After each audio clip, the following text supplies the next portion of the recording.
Setelah Amerika Serikat meluncurkan serangan ke fasilitas sipil, Iran membombardir fasilitas militer AS di negara sekutunya. Tak hanya itu, kapal sekutu Amerika juga menjadi target hantaman rudal Iran.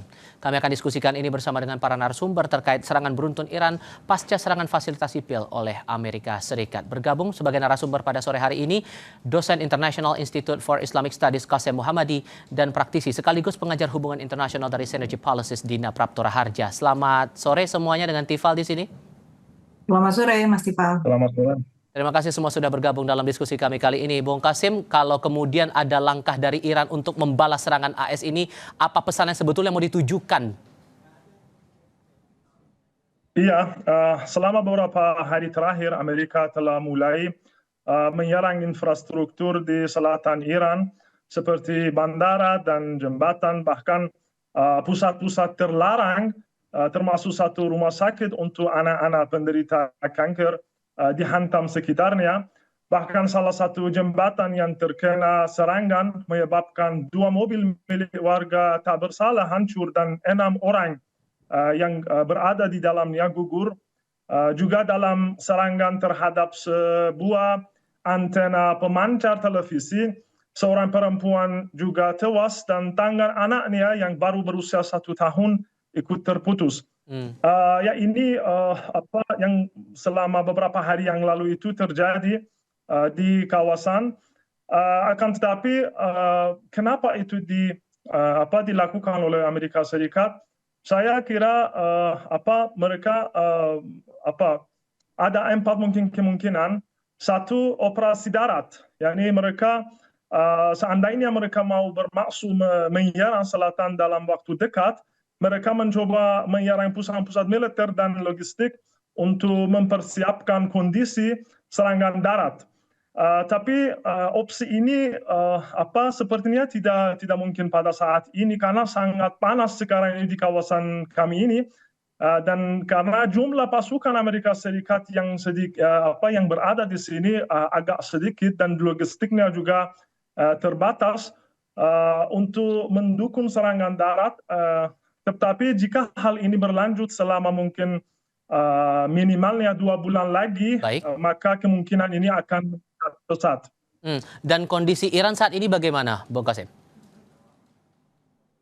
Ya, kalau kondisi secara umumnya di seluruh Iran alhamdulillah aman. Ya pasti serangan-serangan itu terjadi di bagian selatan Iran, di beberapa provinsi yang berada di sekitar Selat Hormuz itu, termasuk Hormozgan, Bushehr, provinsi Fars, di mana itu ada pangkalan-pangkalannya Iran itu yang menguasai Selat Hormuz.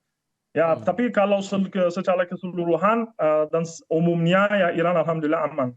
Oke, dan ini fasilitas sipil termasuk jembatan ikut disasar jadi target yang dilancarkan Amerika Serikat. Mengapa jembatan ini yang disasar begitu? Sejauh mana Anda menganalisis itu, Bung Qasem? Ya, menurut saya ya ada mungkin beberapa kemungkinan. Kemungkinan pertamanya saya sudah jelaskan. Mungkin mereka mau menyerang dari serangan darat, mereka mungkin mau luncurkan dan mulaikan. Tapi ada mungkin opsi ataupun mungkin ada kemungkinan lagi, contohnya ada kemungkinan bahwa upaya untuk memblokir jalur logistik angkatan laut militer Iran yang telah memblokir Selat Hormuz, artinya dengan menyerang jalan-jalan, jembatan-jembatan, Amerika Serikat mencoba mengganggu pengelolaan dan dominasi kekuatan militer Iran atas Selat Hormuz. Juga ada satu kemungkinan lagi, yaitu juga saya kira mungkin itu nampaknya mungkin itu alasannya, yaitu dan mereka mau menciptakan tekanan sosial dan ketidakpuasan publik di Iran, terutama di selatan Iran, di bagian selatan Iran. Karena Amerika Serikat pasti tidak dapat membuka Selat Hormuz itu secara militer. Itu sudah terbukti selama 5 bulan terakhir ini. Jadi dia mencoba untuk menekankan rakyat, dan rakyat akan menekankan pemerintah sehingga Iran menghentikan perlawanan. Oke, Iran sudah menyasar Kuwait, Mbak Dina, kemudian Qatar. Ini tidak tertutup kemungkinan sekutu AS lainnya juga akan disasar. Sejauh mana Anda membaca peluang sekutu AS lainnya yang kemudian bakal ditargetkan Iran nanti, Mbak Dina? Yang pasti eskalasi sulit dihindarkan ya dalam situasi yang sekarang. Kalau dilihat dari dalam negeri Amerika Serikat sendiri, pasti Iran akan sudah membaca bahwa di dalam negeri Amerika Serikat sendiri itu terjadi waktu yang semakin sempit untuk Donald Trump melakukan aksi yang bisa membuktikan pada masyarakat Amerika Serikat bahwa langkah yang selama ini diambil untuk menyerang Iran adalah menghasilkan kemenangan. Karena itulah yang terus-menerus berusaha disampaikan oleh Trump menjelang pemilu sela di Amerika Serikat bulan November kemarin. Fakta baru yang muncul dari Amerika Serikat adalah bahwa beban energi untuk masyarakat Amerika Serikat memang semakin buruk dan dampaknya itu adalah menggerus masukan atau income buat rata-rata orang Amerika 500 sampai 1.100 US dollar per keluarga, per household, per rumah tangga. Dan kendala yang lain di situ kemudian menunjukkan bahwa akhirnya para pendukung di Partai Republikan pun tidak sepenuhnya sekarang full support buat Trump. Sudah mulai nampak ada perpecahan di kubu Demokrat. Jadi kubu Demokrat mulai makin kelihatan, ada yang memang di grup Make America Great Again, jadi yang memang fanatik sekali pada Trump, dan ada yang Republikan pada umumnya tapi tidak pro terhadap individu Trump. Okay. Nah, untuk kelompok Republikan yang tidak pro pada Trump ini, jumlah yang anti terhadap Trump itu makin meningkat. Dan kemarin tanggal 16 Juli, jadi baru saja 2 hari lalu, dari House of Representatives, dari Parlemen Amerika Serikat mengucurkan dana baru ini untuk perang Iran. Satu ada 60 miliar US dollar untuk munition replenishment, jadi untuk menggantikan munisi-munisi yang rusak, dan 13 miliar US dollar untuk intelligence operation yang memang ditujukan untuk merusak infrastruktur di Iran. Oke, sederhananya poinnya adalah? Poinnya adalah bahwa dari sisi Amerika Serikat sendiri eskalasinya jelas akan makin tajam. Makanya menurut saya di Iran pun pasti akan melakukan persiapan untuk mengantisipasi dampak-dampak terburuk itu dengan cara melakukan serangan balasan. Oke, kalau kemudian tadi Bung Qasim sempat menjelaskan ada kemungkinan untuk mengusik kondisi sosial Iran, makanya kemudian AS menyerang fasilitas sipil, Mbak Dina, Anda juga menangkap hal yang sama atau ada maksud lain di balik serangan AS ke fasilitas sipil seperti jembatan itu tadi? Tapi jawabnya nanti ya, kita jeda dulu, tetap di Kompas TV, Saudara. Sebelum melanjutkan diskusi, kami sampaikan dulu beberapa informasi berikut, Saudara. Militer Amerika Serikat menghancurkan menara kendali maritim di Pelabuhan Syahid Kalantari, Syabakar, Iran Tenggara. Pusat Komando Amerika Serikat CENTCOM menyebut serangan mengurangi kemampuan Iran untuk mengatur serangan terhadap kapal sipil. Fasilitas itu berada di kawasan Teluk Oman dan diklaim menjadi bagian dari sistem pengawasan yang digunakan Iran untuk memantau aktivitas pelayaran di sekitar Selat Hormuz. Kantor berita pemerintah Iran melaporkan bangunan menara kontrol mengalami kerusakan total akibat serangan itu. Namun tidak ada korban jiwa maupun luka dalam insiden.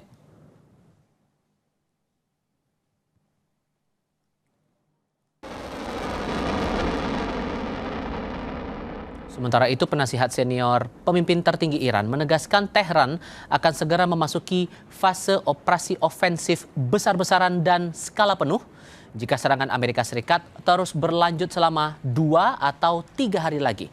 Pernyataan menjadi salah satu sinyal paling keras dari pejabat tinggi Iran sejak konflik dengan Amerika Serikat kembali memanas dalam beberapa pekan terakhir. Komentar itu mengindikasikan Tehran tengah mempertimbangkan perluasan target operasi militernya apabila serangan udara Amerika tidak segera dihentikan. ما اگر در 2-3 روز آینده آمریکایی‌ها جنگ رو ادامه بدن وارد مرحله تهاجمی و انهدامی کامل خواهیم شد. یعنی چی؟ یعنی دیگه مقابله به مثل رو اکتفا نمی‌کنه. هیچ مرز سیاسی در مقابل نیروهای تهاجمی ایران دیگه امنیت ندارد.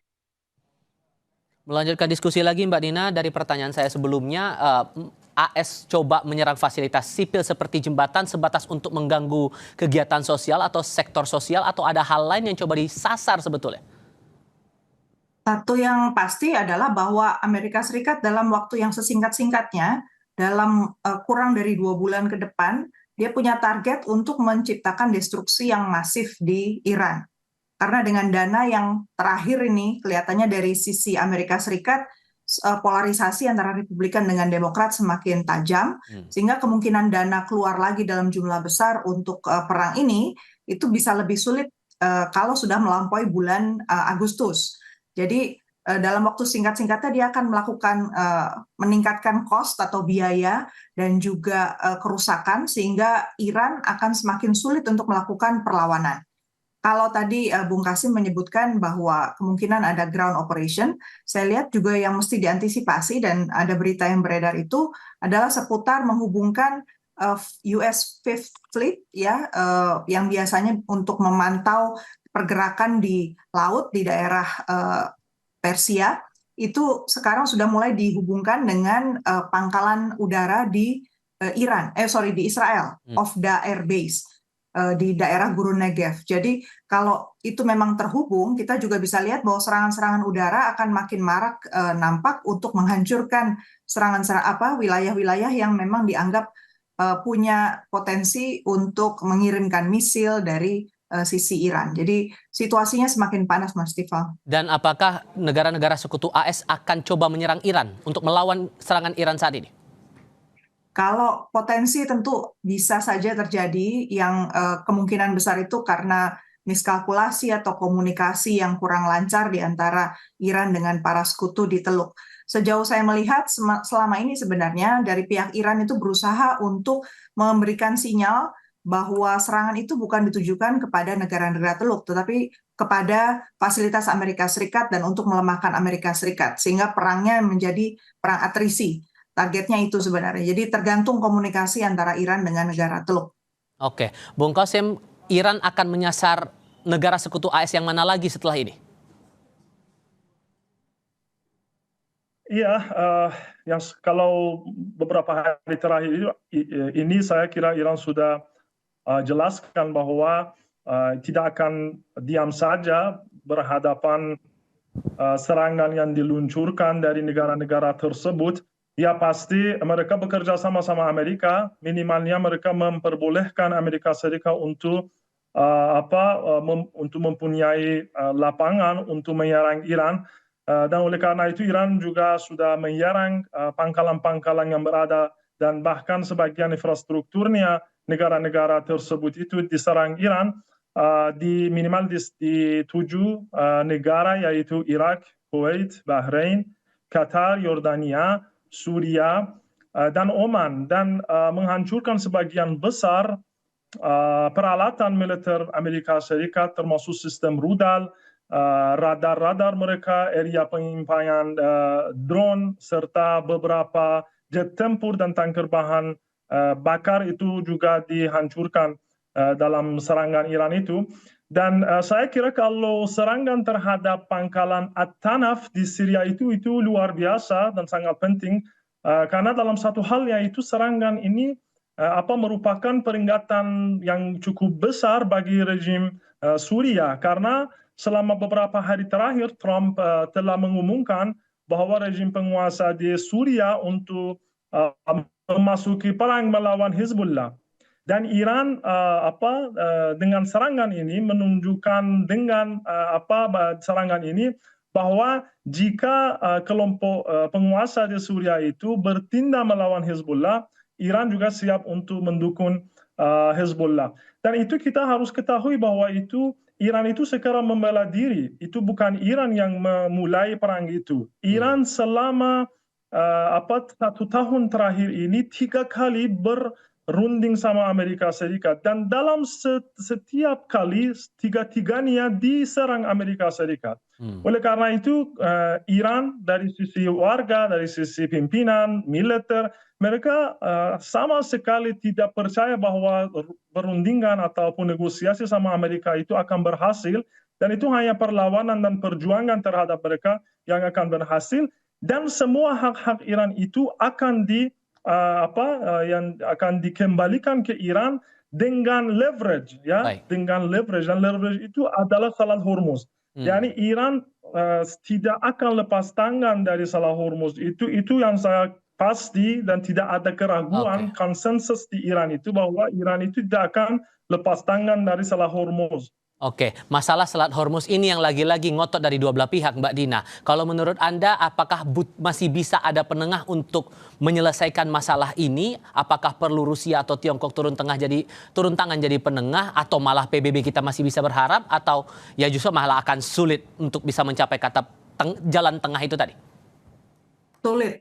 Kalau dalam waktu 2 bulan ke depan, saya melihatnya karena determinasi dari Amerika Serikat atau kegigihan Amerika Serikat untuk pokoknya harus melakukan perusakan sebesar mungkin, secepat mungkin pada pihak Iran, berarti pintu negosiasi, pintu komunikasi untuk sementara itu akan tertutup.